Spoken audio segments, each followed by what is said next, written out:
Muy bienvenidos a este estudio que vamos a abordar en esta ocasión para cada uno de ustedes. Estamos muy felices, muy contentos de compartir con ustedes este estudio que es de suma importancia para el proyecto que estamos desarrollando con cada uno de ustedes que están observando, que están viendo este video. Bien, el estudio de esta ocasión se trata acerca del diluvio. Vamos a hablar acerca del diluvio. Ya hemos venido estudiando sobre temas de bastante importancia con respecto a la formación teológica. Hemos venido estudiando acerca del capítulo 6 del libro de Génesis, desde el capítulo 1, todos estos capítulos. Pero los estudios anteriores tienen más que ver con la participación del ser humano en el desarrollo de la historia. Y el estudio anterior hablábamos acerca de cómo fue que el ser humano llegó a mezclarse entre los hijos de Dios y las hijas de los hombres. Hemos estudiado todo eso ya. El día de hoy, en esta oportunidad, vamos a abordar el tema del diluvio. El capítulo 6, 7, 8 y 9 del libro de Génesis, de cómo fue que el diluvio llegó a la tierra. Prácticamente vamos a encontrar algunos detalles. Vamos a estudiar en este estudio, en esta oportunidad, el diluvio como evento y los antecedentes que llevaron al diluvio. Es decir, cuáles fueron las razones por las cuales el diluvio fue la herramienta que fue usada para destruir lo que vivía, todo lo que existía antes del diluvio, antes en aquella generación antediluviana, cómo fue que llegó a ser destruido todo. Muy bien, vamos a iniciar en esta ocasión hablando de que el diluvio, prácticamente hay dos diferentes interpretaciones con respecto al diluvio. La número uno es que hay una gran cantidad de personas e incluso teólogos y algunos estudiosos bíblicos que consideran que el diluvio en realidad fue algo local, que no fue un evento mundial de efectos mundiales, que fue un diluvio local, que fue la inundación de lo que en aquel momento o que ahora se conoce como el área mesopotámica, la región de Mesopotamia, en donde después Abraham, Isaac y todas las generaciones vinieron a poblar esa área de la tierra. Algunos dicen que no existe agua suficiente en el mundo como para que 40 días y 40 noches lloviendo, es decir, hablamos de agua de lluvia, ¿no?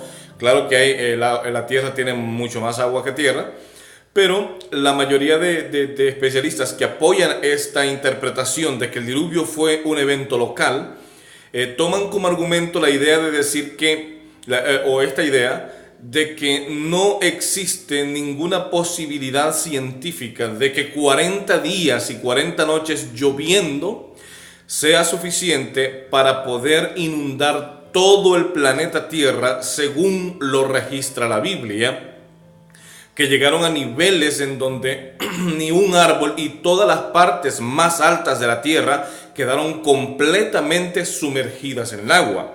Entonces, algunos científicos dicen, pero ¿cómo pudo haber sido posible eso? No tiene ninguna explicación lógica ni científica para poder llegar a comprobar de que en 40 días y 40 noches lloviendo, entonces la tierra haya quedado inundada.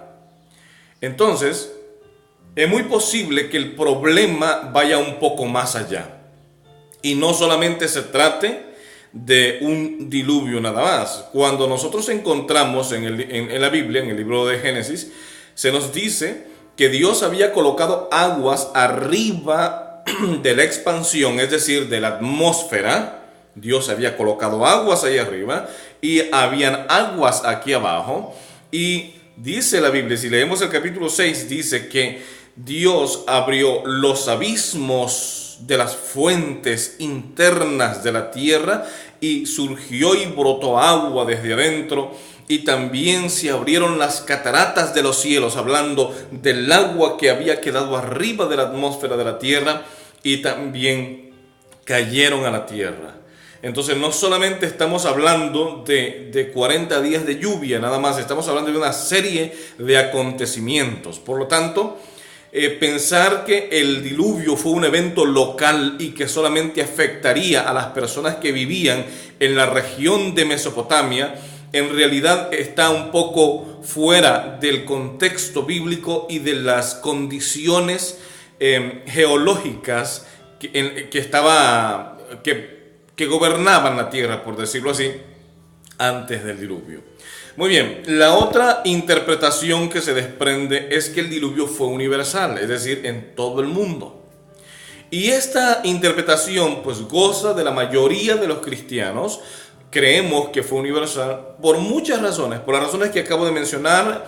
Las condiciones de la tierra eran diferentes antes del diluvio, las condiciones geológicas, las condiciones sociales, que ya luego vamos a hablar de eso, y entonces el diluvio fue la respuesta que el mismo hombre cosechó de todo lo que había estado haciendo y destruyendo la hermosa creación de Dios. No sé si ustedes habrán notado que hay un fenómeno natural en todas las cosas que existen. Generalmente las cosas que cuestan más realizar y las cosas extremadamente más bellas y más hermosas y de mucho más valor son las que tienden a dañarse más fácilmente. Ahora, imaginémonos la tierra recién salida de las manos del Creador. Un mundo perfecto, estructuralmente perfecto. Claro, el pecado ya había entrado en este momento, pero el daño que el pecado había efectuado en la arquitectura de la tierra no había sido tan grande como el efecto que había tenido en la vida de las personas. Las personas mismas, los seres humanos mismos, habían degenerado el código genético del ser humano mismo, buscando y ambicionando posiciones más allá, la inmortalidad y muchas cosas que ya hemos mencionado en otros temas. Entonces, ¿qué fue lo que ocurrió o qué es lo que pasa? Bien, la tierra era perfecta. Así que el daño que se le hizo a la tierra fue severo, y ahora vamos a ir a mencionar algunos detalles que necesito que hablemos sobre el diluvio precisamente. ¿Qué entendemos por diluvio? Cuando nosotros hablamos de diluvio, generalmente viene a nuestra mente la idea de mucha lluvia, inundación. Se inundó y cayó un diluvio de agua, y para referirnos a que cayó muchísima agua.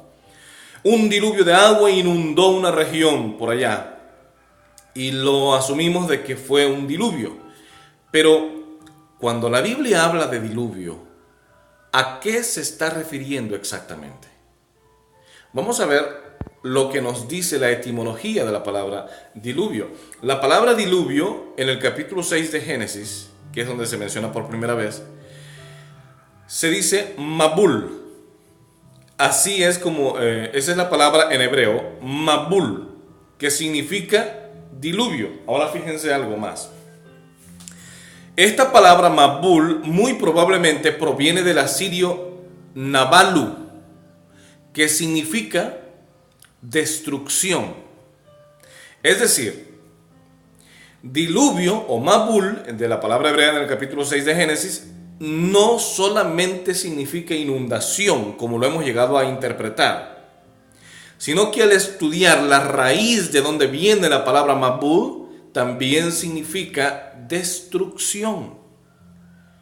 Así que no estamos hablando únicamente de un diluvio, de una inundación provocada por el agua. Estamos hablando de una destrucción que va más allá de una simple inundación. Ahora, la Septuaginta, que es la versión griega del Antiguo Testamento, tradujo este término Mabul como cataclismos. Y cataclismos o cataclismos significa en español, que es muy entendible, cataclismo. Ahora, Cuando hablamos de cataclismo, ahora ya nosotros estamos entendiendo el concepto un poco más cercano a la realidad. Significa gran trastorno mundial producido por el agua. También significa desastre muy grave que se produce en el planeta como el producido por un terremoto o tifón. A ver, estos dos conceptos me gustan porque están incluidos dentro del concepto, del significado de lo que es cataclismo. La palabra cataclismo entonces significa gran trastorno mundial producido por el agua, lo que significa que el agua está involucrado en un cataclismo.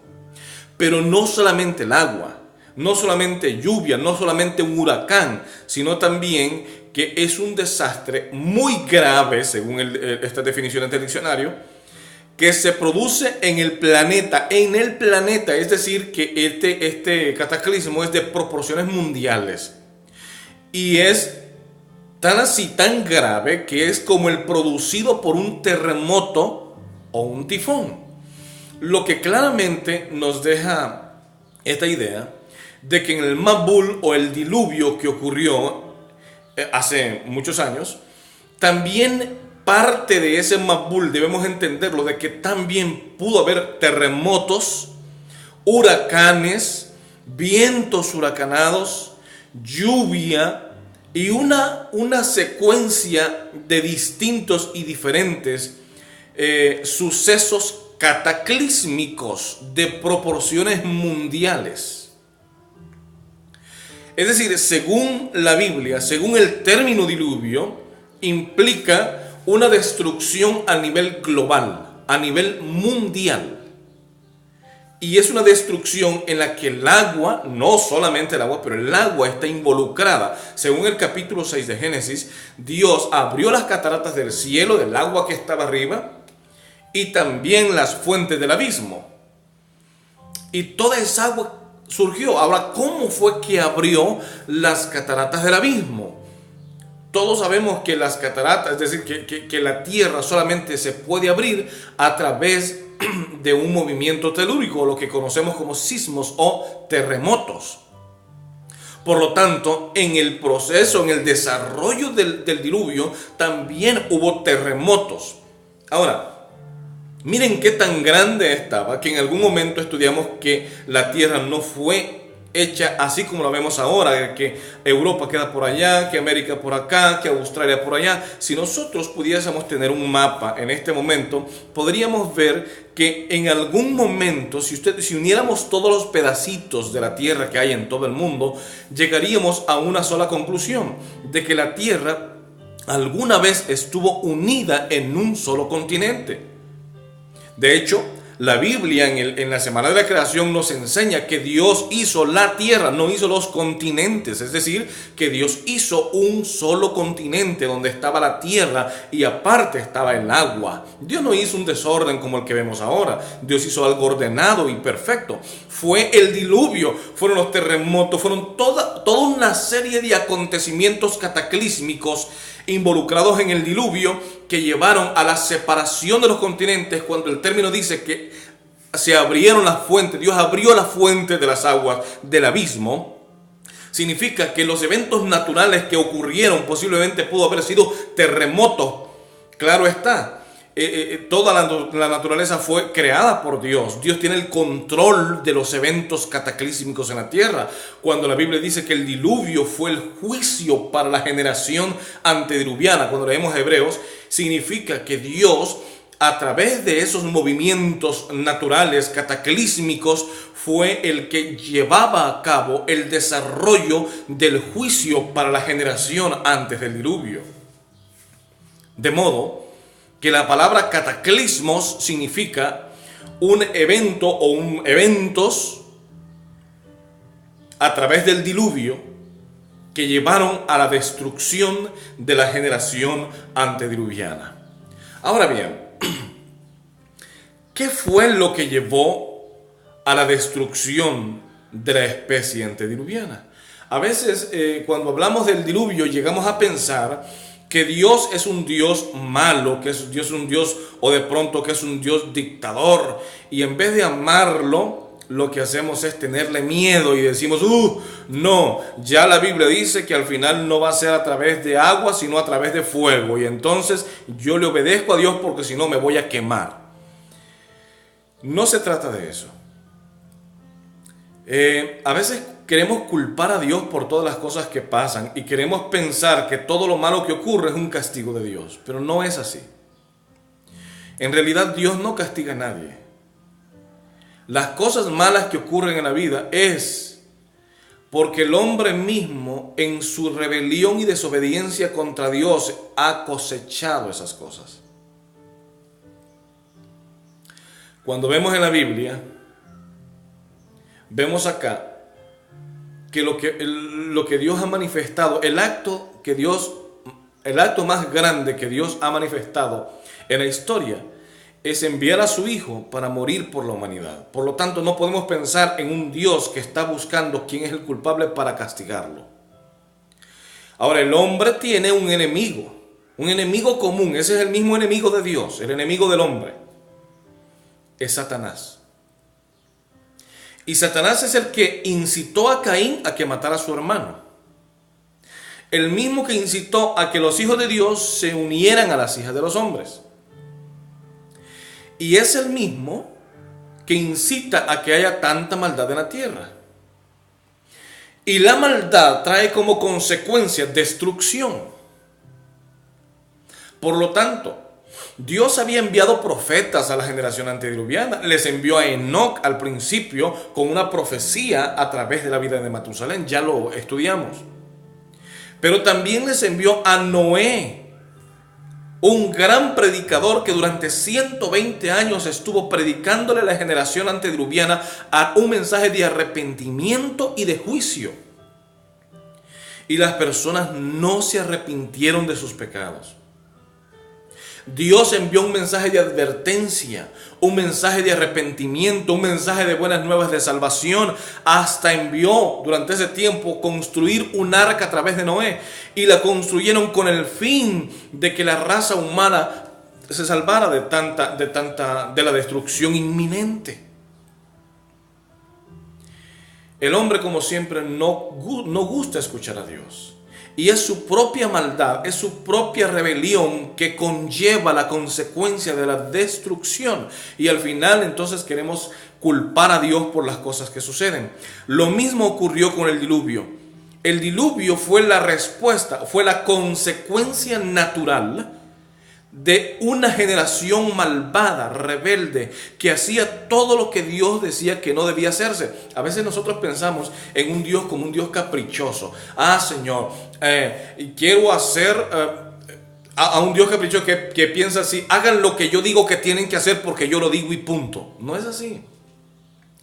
Dios en su infinita sabiduría nos dice: hagan esto porque les va a ir bien. Hagan aquello y les va a ir mal. Pero quienes deciden son ustedes, es decir, somos nosotros. Nosotros decidimos qué hacer, lo correcto o lo incorrecto. Pero Dios nos pone a elegir. Siempre fue así. Y Dios le dio esta opción a la generación antediluviana: escojan. Ahí está el arca, ahí está el predicador, ahí les tiene el mensaje, les ha explicado qué es lo bueno y qué es lo malo. Ahora ustedes decidan. Y la generación antes del diluvio comenzaron a burlarse y a aumentar su grado de rebelión contra Dios. Aumentaron su pecado. ¿Qué podía hacer Dios?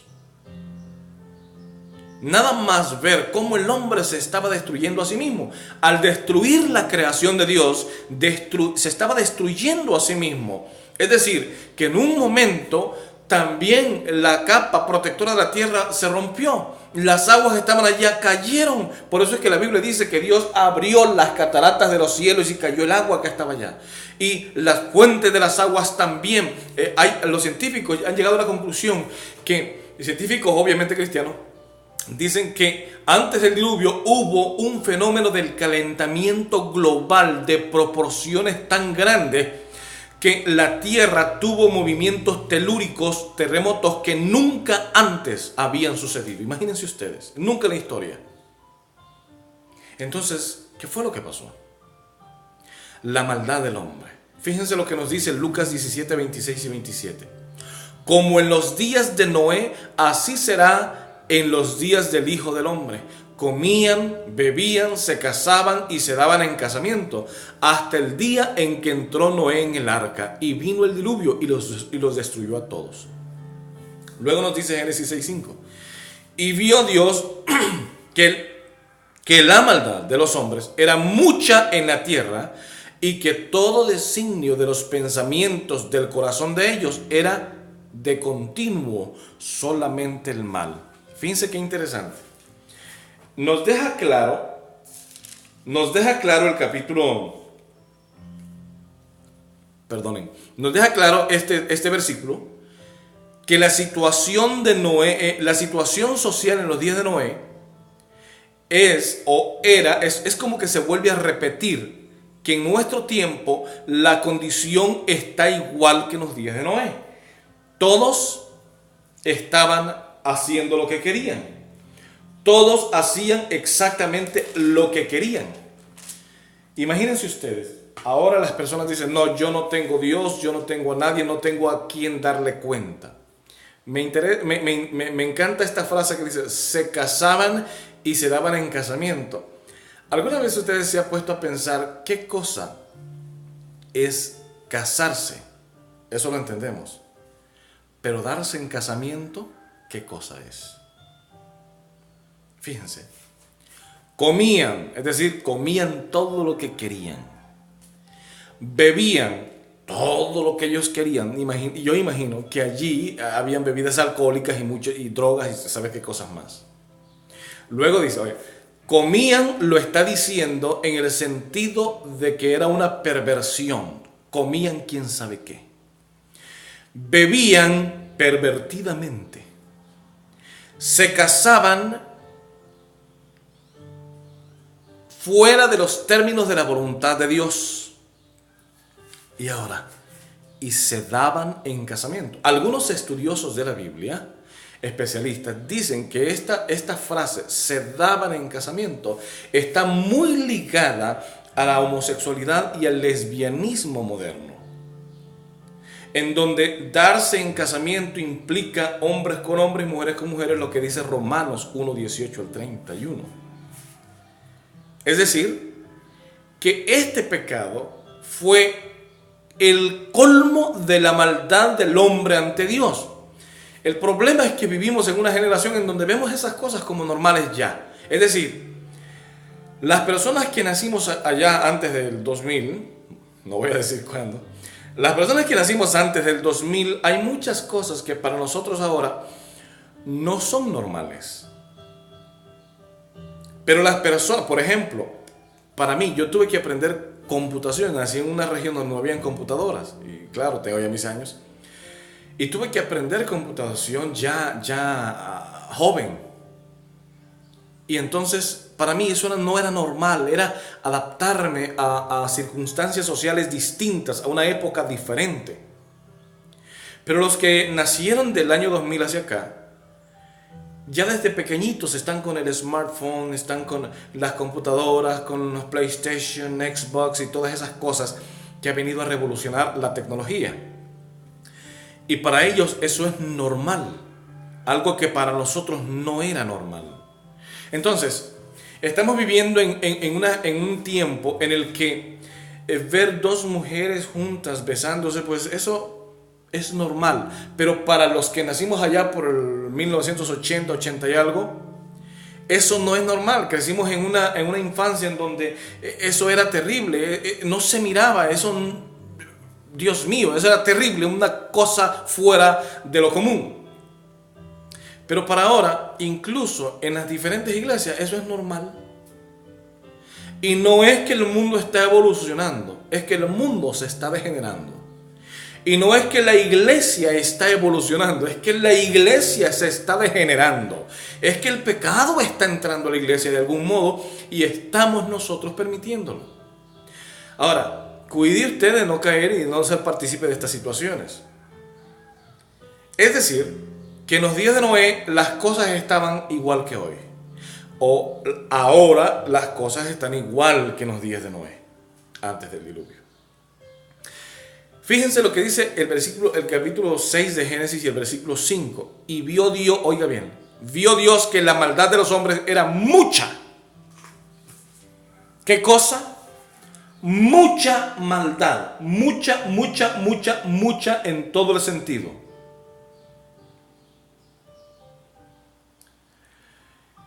Y luego dice, y que todo designio de los pensamientos del corazón de ellos era de continuo solamente el mal. Yo quiero leerles a ustedes el capítulo número 11, perdón, el versículo número 11 y 12. Miren lo que dice. A la vista de Dios, la tierra se había corrompido. Habla de corrupción, de pecado, de maldad. Y estaba llena de violencia. Oye, la tierra, estamos hablando en términos globales, se había corrompido. Y estaba siempre la tierra en términos globales llena de violencia. Versículo 12. Miró Dios la tierra y vio que estaba corrompida. De nuevo, está llena de maldad la tierra entera. Que toda la gente había corrompido su camino sobre la tierra, se había llenado de pecado y se había vuelto violento en toda la tierra. Así que dijo Dios, decidí poner fin a todo ser viviente porque toda la tierra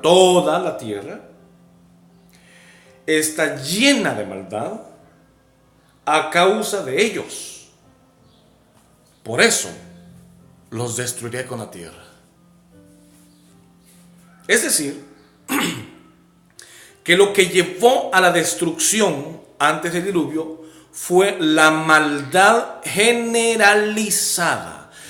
Todo el mundo, toda la tierra se había vuelto, no es que eran pecadores, es que eran pecadores porque ya nacieron con la naturaleza pecaminosa como nosotros. Pero la maldad la habían multiplicado y se habían rebelado contra Dios. Y en toda la humanidad de aquel tiempo, que eran muchos millones al igual que hoy, solamente había una familia que se había preservado obediente a los principios de Dios, y esa familia era la familia de Noé. Imagínense ustedes, en todo un país, vamos a decir Estados Unidos, que tiene una cantidad de unos 360 millones de habitantes, o pongamos tu país donde estás viendo este video, no sé cuántos millones tenga tu país, pero tiene muchos millones más, o muchos millones de habitantes. Imagínate que de todos esos millones solo hayan 8 personas que delante de Dios estén obedeciendo lo que Dios dice, que estén consagrando su vida al Señor. ¿Qué crees que suceda? Los juicios de Dios están viniendo sobre la tierra, pero están viniendo precisamente porque hay un gran nivel de incredulidad, de rebelión y de maldad. El hombre solo piensa en hacer maldad. El hombre solo sigue pensando y planifica la maldad. Y cada día más se vuelve más planificador y más organizado para la maldad. Y esa fue la razón por la que el diluvio vino. Ahora, ¿qué tipo de maldad? Vamos a estudiar algunas características de la generación antediluviana. La número 1, se casaban y se daban en casamiento. Ya explicamos qué era eso. Casarse es una cosa y darse en casamiento es otra cosa. Y algunos a lo mejor no podrán estar de acuerdo, pero yo no puedo ir más allá del análisis del texto precisamente. Y si el texto bíblico eso es lo que arroja en su análisis, yo lo siento mucho por algunos, pero no debo apartarme de la verdad. Se casaban y se daban en casamiento, es decir, que no solamente hacían casamientos y bodas arregladas por intereses económicos, por intereses sociales, por intereses financieros, sino también que se daban en casamiento, es decir, hombres con hombres y mujeres con mujeres. Es el énfasis del texto. Esa era la característica de la generación antediluviana. Una depravación total. Su longevidad, imagínense ustedes, 969 años. Imagino que Matusalén pudo conocer a su papá y a su abuelo y a su tatarabuelo. No sabemos si es posible que haya conocido hasta Adán. Lo que sí podemos saber es que durante ese tiempo bien podían estar 7 generaciones juntas y poderse transmitir el conocimiento la una a la otra con el fin de avanzar. El problema es que toda esta generación se había depravado delante de Dios. Por lo tanto, estas generaciones, la sabiduría y todo lo que tenían eran tan grandes, y lo peor de todo, que lo aplicaban única y exclusivamente a la maldad.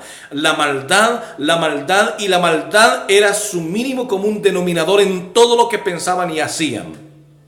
Y con esa tremenda longevidad que tenían, en 900 años de pura maldad, 900 años de entrenar a sus hijos y sus nietos en la maldad, 900 años de estar planificando cuál sería su mayor rebelión contra Dios. 900 años de no usar libros, de no usar tantas cosas porque eran súper inteligentes.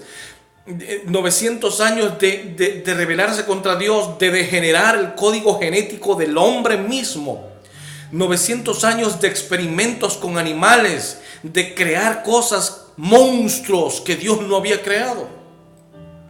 900 años. La maldad era grande en la tierra. La tercera característica de la generación antediluviana era su inteligencia. Fíjense ustedes, una generación que no tenía necesidad de libros, pues porque ya todo lo tenían. Eran seres humanos recién salidos de la creación de Dios. ¿Qué defectos podrían tener? Claro, el pecado, que era el defecto, pero el pecado tenía un efecto espiritual que después se fue dando en un efecto físico. Su inteligencia. Algunos estudiosos dicen que el menos inteligente de la época antediluviana era como el más inteligente de la época de hoy. Es decir, si Einstein solamente usó el 9% o el 10% de su coeficiente intelectual, aquellos hombres podían usar su 100% de coeficiente intelectual.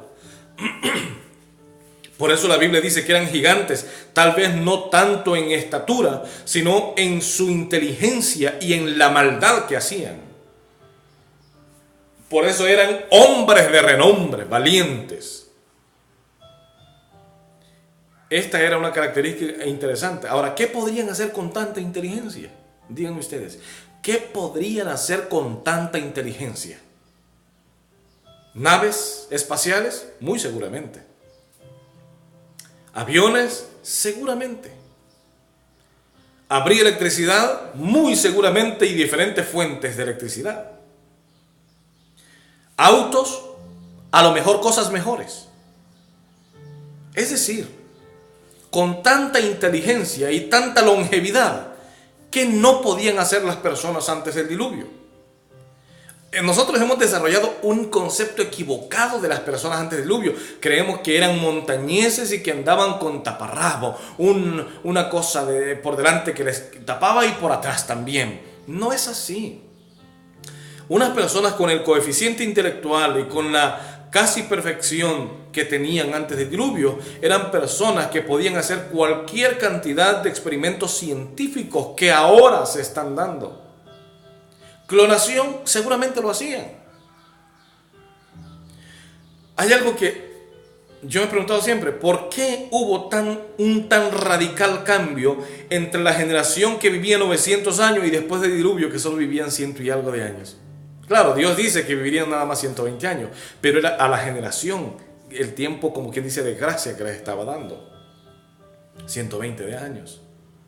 Pero después de allí, 120 años, ciento y algo de años, es la edad promedio del ser humano. ¿Qué fue lo que ocurrió? ¿De dónde provienen las razas?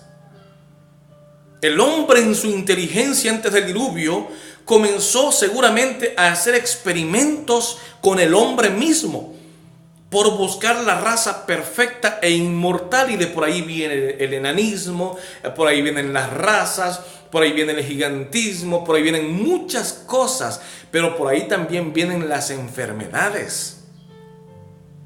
¿Por qué razón? Porque el hombre se concentró en la, según el hombre, evolución genética del hombre, pero como resultado obtenía la degradación genética del hombre. A tal punto que el hombre dejó de ser longevo. Su maldad y su pecado acortaron sus días. Y al final, la destrucción sobre el mismo hombre. El hombre es el artífice de su propio fin. Cuando Dios habla del fin del hombre, habla del juicio final. Es un juicio basado en las obras del hombre. El hombre rebelde y pecador, el hombre que no quiere obedecer al Señor, el hombre que no quiere buscar a Jesús, es un hombre que tiene su fin en la destrucción que él mismo está buscando. Veamos algunas evidencias de la gran inteligencia de los hombres en aquella época. Y solamente algunas, hay como una treintena de excelentes evidencias, pero solamente quiero que veamos algunas cuantas. En la edición de junio de 1851, la revista Science American reprodujo, tomado del Boston Transcript, el informe de una vasija incrustada en una roca que fue dinamitada en el Meeting House Hill de Dorchester, Massachusetts. Medía 4,5 pulgadas de alto por 6,5 en la base, 2,5 de ancho y un octavo de pulgada de grosor.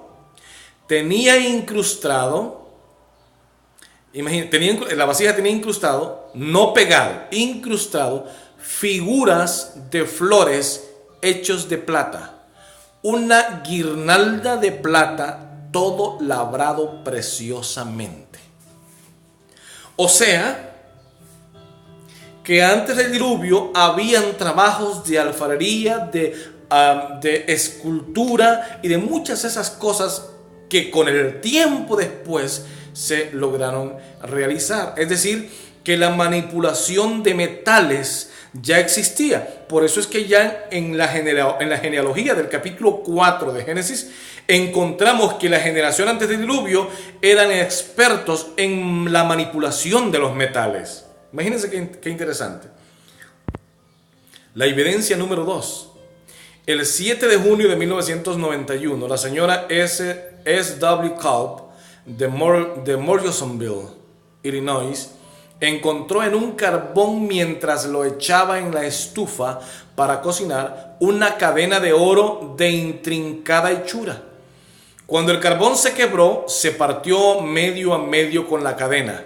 Cuando los investigadores se llevaron esa cadena para investigarla, los informes dieron que pasó muchos siglos antes de que ese carbón saliera a la luz. Es decir, que eran evidencias que provienen de la generación antes del diluvio.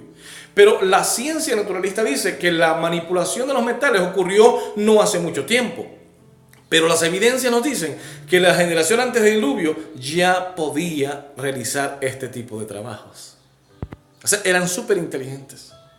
El 13 de febrero de 1961, 3 buscadores de piedras, Miguel Michelson Wallace Lane y Virginia Maxey, hallaron una piedra. Ellos creyeron que habían encontrado una geoda, pero en realidad era una piedra redonda con un hueco en el interior y una hilera de cristales y señales de conchas fósiles. Adentro estaba el resto de algo que parecía un objeto mecánico debajo de la capa exterior de la arcilla endurecida.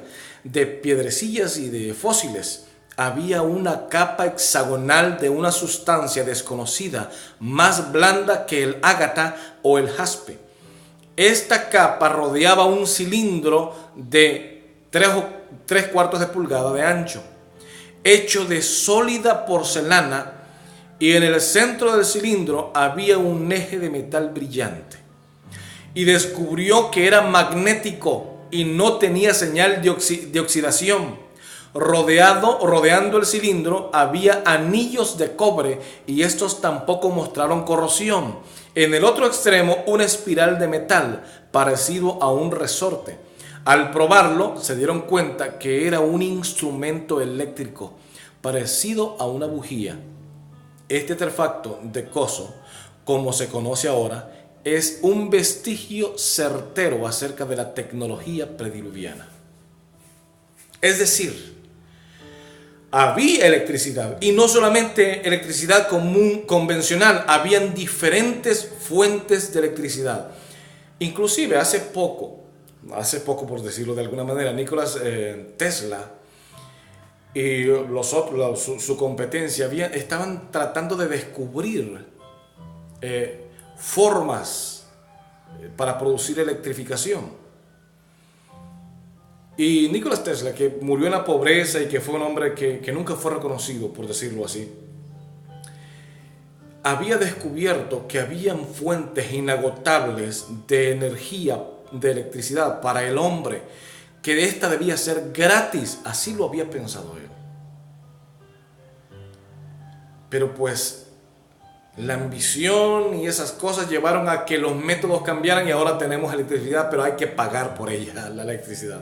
Es decir, antes del diluvio habían métodos, formas de generar electricidad distintas. Las joyas, por decirlo así, eran mecanismos para poder llevar a cabo un proceso de electricidad. Habían maneras distintas, eran personas muy inteligentes.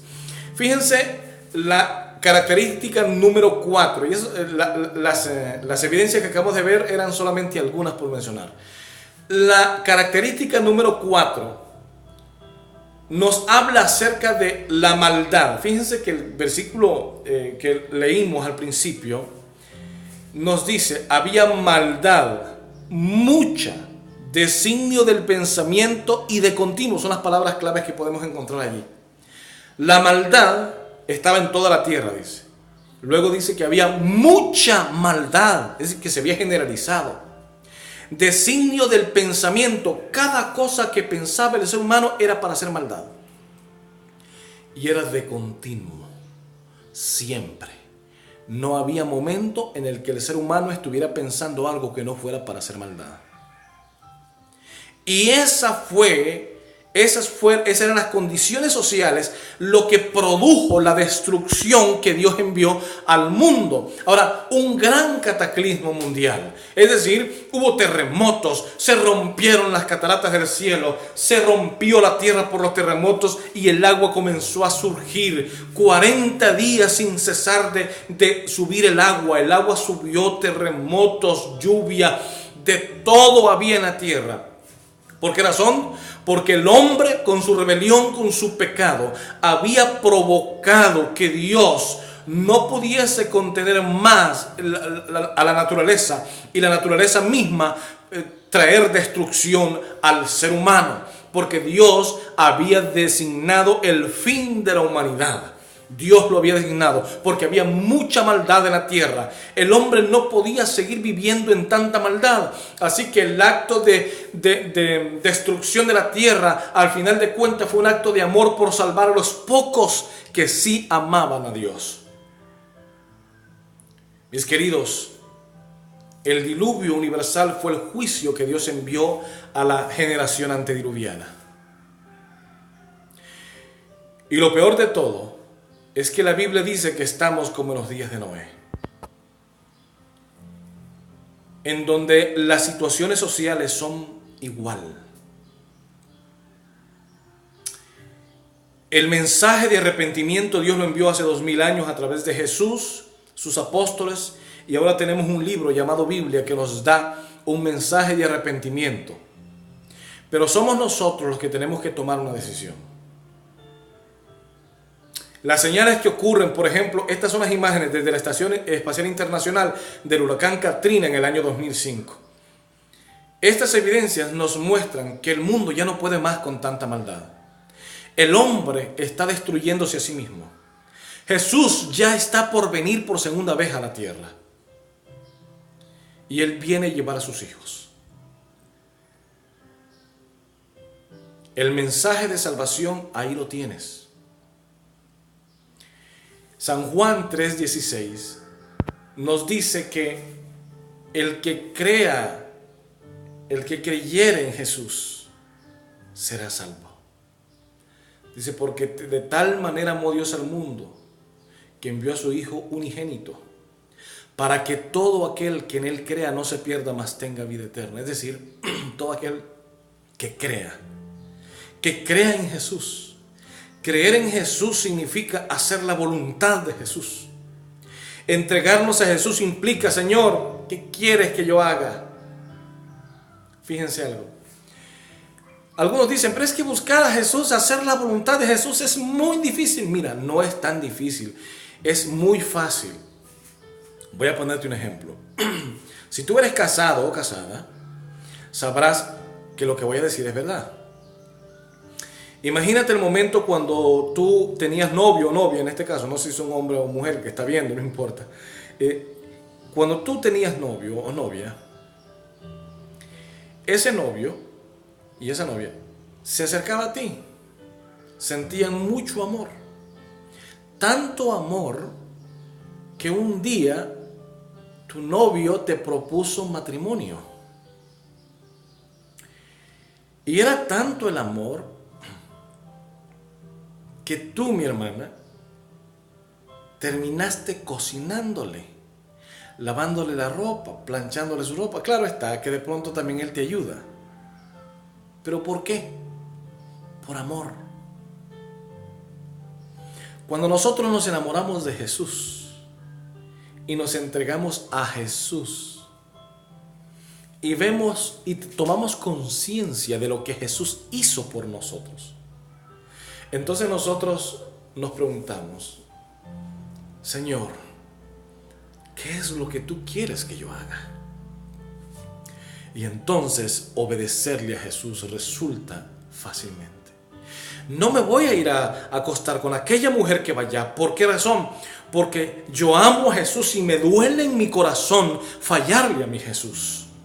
No vas a ir a tomar bebidas alcohólicas ni a consumir drogas porque tú estás enamorado de Jesús y te duele en tu corazón traicionar a Jesús. Así como aquel esposo o aquella esposa que ama a su esposo y dice, no lo voy a traicionar porque amo a mi esposo, amo a mi esposa. Esas personas que dicen así realmente han experimentado un amor verdadero.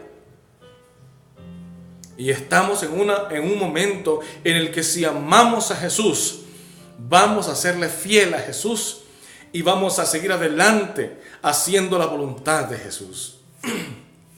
Mis queridos hermanos, amigos, la promesa de la segunda venida de Jesús está por cumplirse.